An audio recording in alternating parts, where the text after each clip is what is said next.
Hi folks, thanks for tuning in to Muddy-Phoxx Adventures. Today we're going to talk about the Silky Pocketboy 130mm. Do a wee quick review on it, the pros and cons, what I like about it, what I don't. Stay tuned.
Right folks, Silky Pocketboy 130mm, the length of the blade.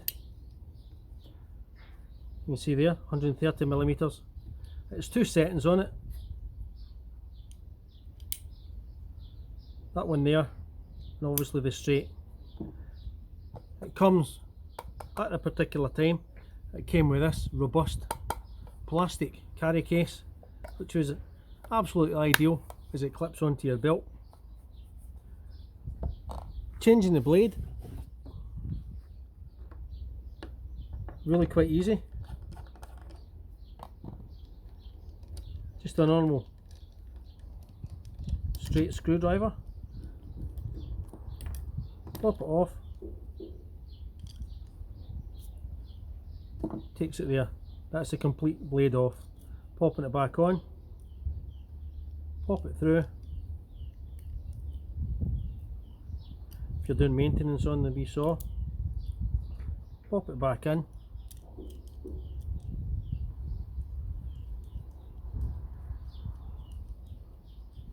The blade itself is chrome plated, which is one of the things I liked about it, because that way when cutting trees, the sap coming off the tree wouldn't make the blade stick and be sticky, and that's why you just give it a wee quick clean with a cloth. Other thing I liked about it was how easy I could just pull it out, set it up, and off I go. That's me into my cut mode. The other part I liked about it was obviously the weight. It wasn't too heavy, and how it was ergonomically designed with the rubber handle, and how I could hold on to it even with my gloves on. It wasn't too slippy. When you're cutting on the pull, brilliant. Off it went. One of the things that I don't like about it is the adjustment handle at the top here. You depress that, you pop it in. While you're cutting, if your hand, your trigger finger, whether it be a left hand or right hand, if that starts to creep down the actual handle of the saw, what I found is your hand comes down and it creeps down and it pushes. When you're pushing and you're pushing in to there like that, and if you want to even try and get a wee more leverage, a better grip, there's sometimes I put my hand and my thumb on the top to get a better grip, and what happens is that then inadvertently depresses that button. When you're squeezing hard, it depresses the button, so that when you then go back through to do your other cut and you're pushing through, all of a sudden you get that bit there. I just wish that Silky would look, cracking wee knife, sorry, a wee cracking wee pocket saw, I'd wish that they would look at moving this button, this lever, to the side, a bit like its competitor, which is in the bushcraft or the gardening landscape community. They have a button at the side. They've only got one adjustment, which makes the blade straight. You push it in and you pop it down. So easy. I think if they were to do away with this wee part here, depressing it, it would make it so much safer. For me anyway, I find that when I push down, I inadvertently, if I'm pushing even with my hand, that comes down, and before you know it, and that's how I've snapped 2 blades so far, because you inadvertently push that down. Other than that, cracking me saw, value for money.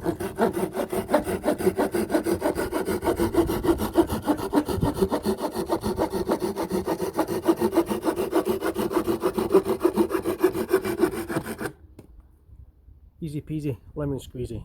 Putting it away. Back into there. Into its case. Away you go.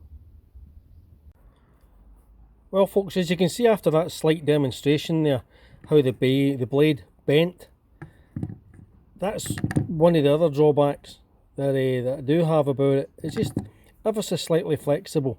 If it just made the aim a wee bit more tougher. And as you can see here, it popped the end off the blade. That seems to be a weak bit in the blade, right at the very end.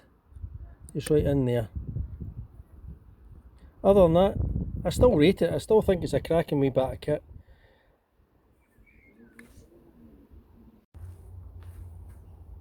There we go folks. It also comes complete with a small carrying case, which hooks onto your belt pocket. Open it up. There's 2 positions, normal straight, slightly angled. Depress the lever at the top, fold it back in itself, pop it back in its case, good to go.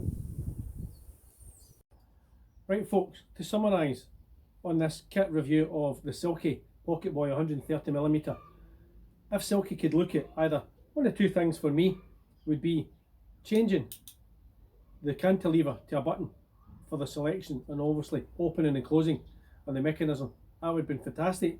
Or probably the cheaper option, I reckon that they could do quite easily, because I've saw this done in other bits of kit, would be a slight humpback about here, something that you could lay your thumb onto that wouldn't fall, so that your thumb wouldn't fall forward, and depress that cantilever. Quite easily do that when it comes to the injection moulding of the rubber part. Easy. That's all you'll be looking at.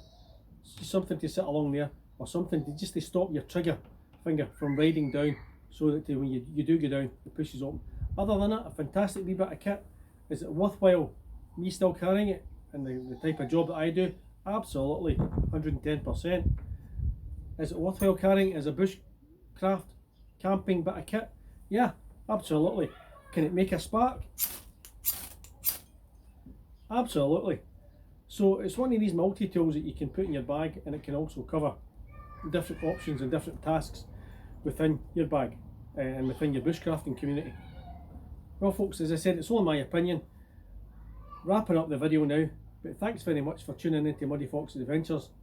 If you like what you've saw, if you could click the bell button, hit the subscribe button, and above all, comment, because I like to know what the feedback's going to be.